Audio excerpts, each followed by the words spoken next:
Ashtavakra Gita, chapter 3, verse 14. He who has given up worldly attachment from his mind, who is beyond the pairs of opposites, and who is free from desire, to him any experience coming as a matter of course does not cause either pain or pleasure.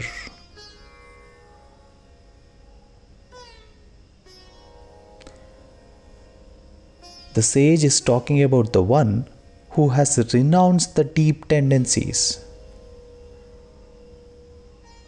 the one who is seeing beyond the opposites, who is free of desire. With this person, the course of experience in day-to-day life would neither cause pain nor cause pleasure.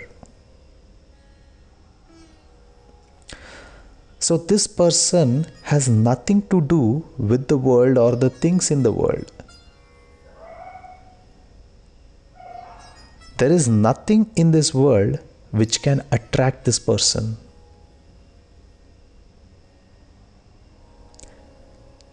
This person has found true love, which is beyond all the attractions of this world.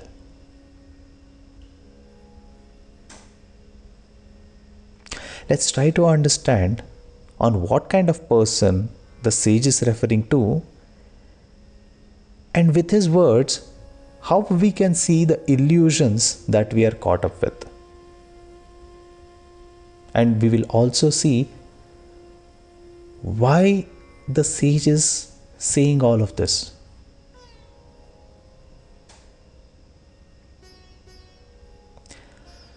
The biggest illusion is that the world has something to satisfy and complete me.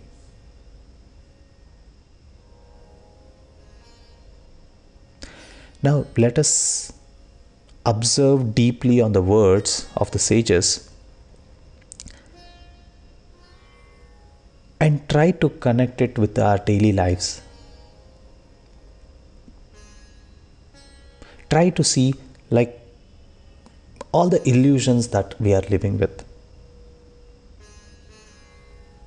When the sage says the person is free from desire, we need to first understand what is desire. Is the desire really mine? Let's take an example. Say, I have a desire to buy a particular shirt from a particular brand. Is it really my desire? Or is that an idea that is marketed to me by this world, and that idea is actually showing up in my mind as a desire? Like now the desire has arisen in me that I want this shirt. Let's pause and see all the desires that we have. Is this being marketed by someone, or is it my true desire? Or is it the chemical composition in my body which is making us desire something?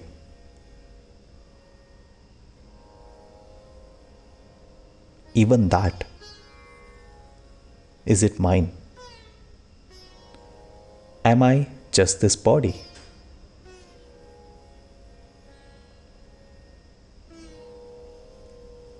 Will I have to take actions depending on the decisions of the body? Is the desire really satisfied? If it is satisfied, why does the desire arise again? Then, what is the role of desire? Why is there a new desire? what is the end of all this loop of desires?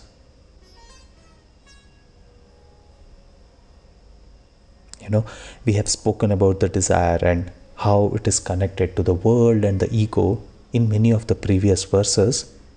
In case if you would like to listen to any of the previous verses, I have attached the playlist link in the description where you can find all the verses. So, when the saint says free from desire, he means the understanding that the desire is not going to satisfy me is very clearly, it's very clearly understood by us.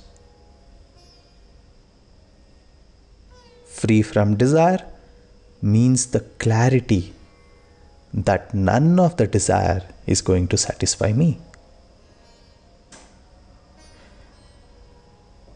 Let's see this statement very closely. The illusion of desire is clearly understood. So, we need not have to run away from desire. It's not that there will be no desire from now on.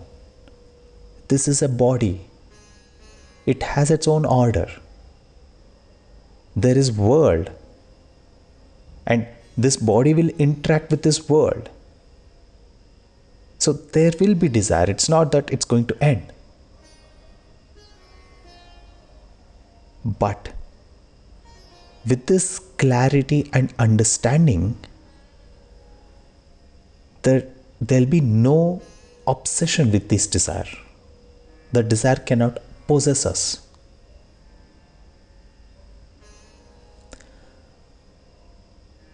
Walk the path which is worthy to lead a blissful life. And that's the path of consciousness.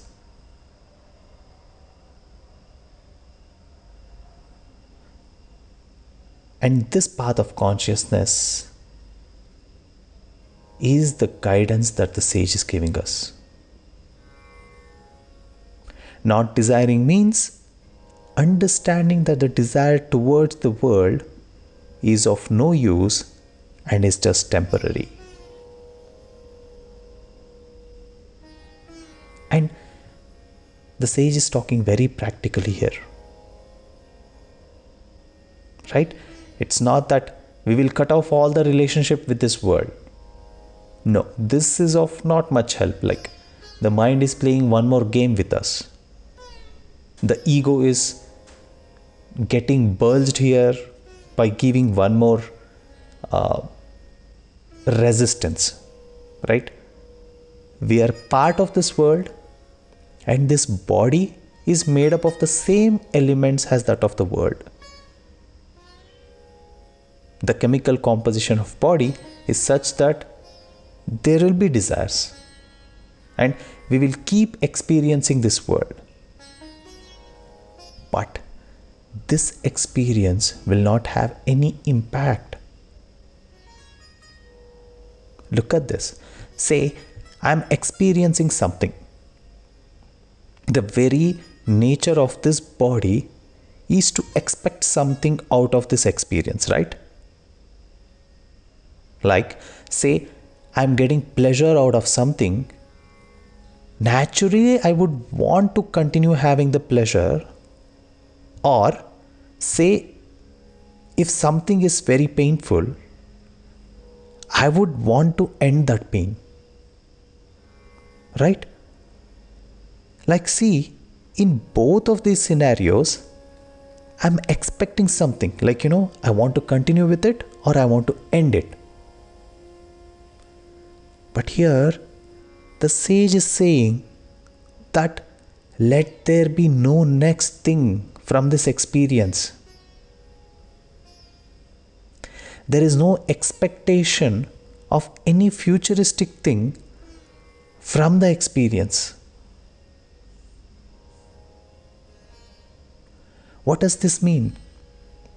It means that this person is not looking for any benefit from this world and seeing the nature of the world and its constituents as it is.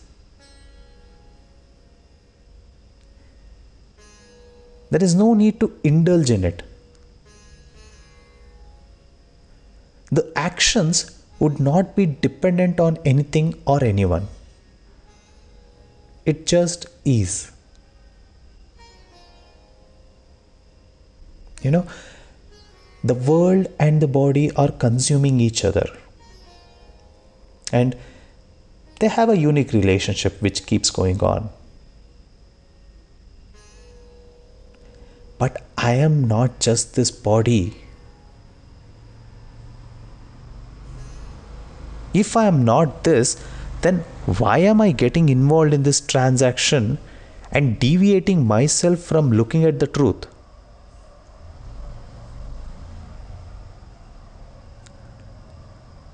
I am the consciousness, and getting caught in the worldly experience will not help me in the path of God.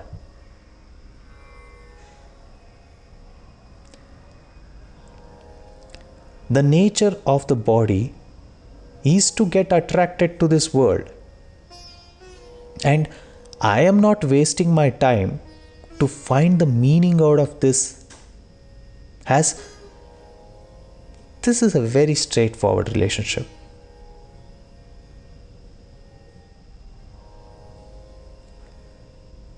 The mind might keep trying to keep us held up in this loop forever.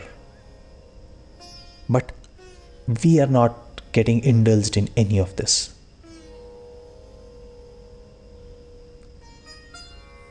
We have found our real love. We have found our beloved. And where is the time to indulge in all of the other things? There is no duality of what I need from this world or what I don't need from this world. I am just in love.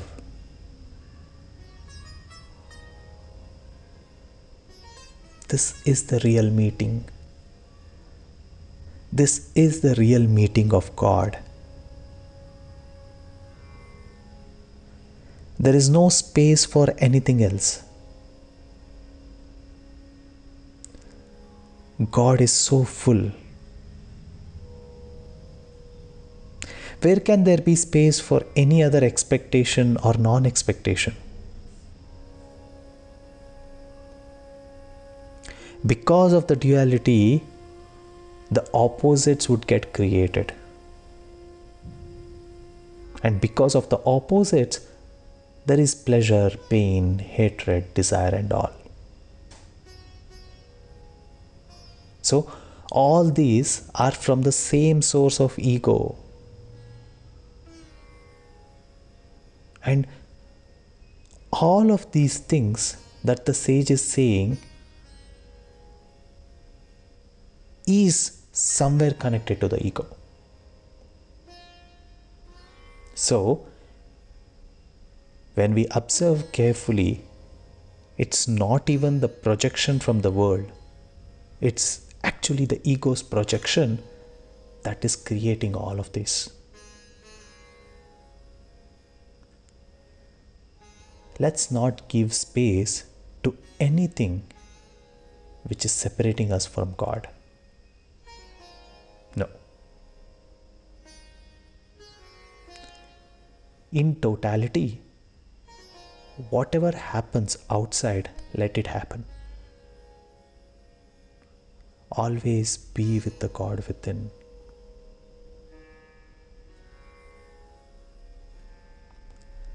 Let's contemplate this. Let's see all our small or big desires.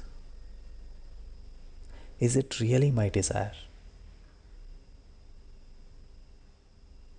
Let us see what we are seeing as opposites. Let's question what is making us see things as opposites.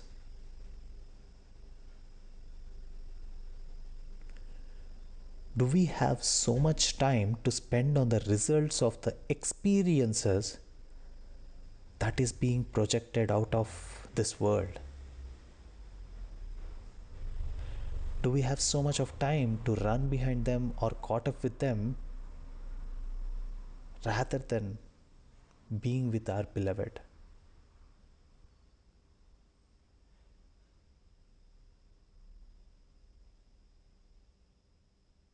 Do we have so much of time?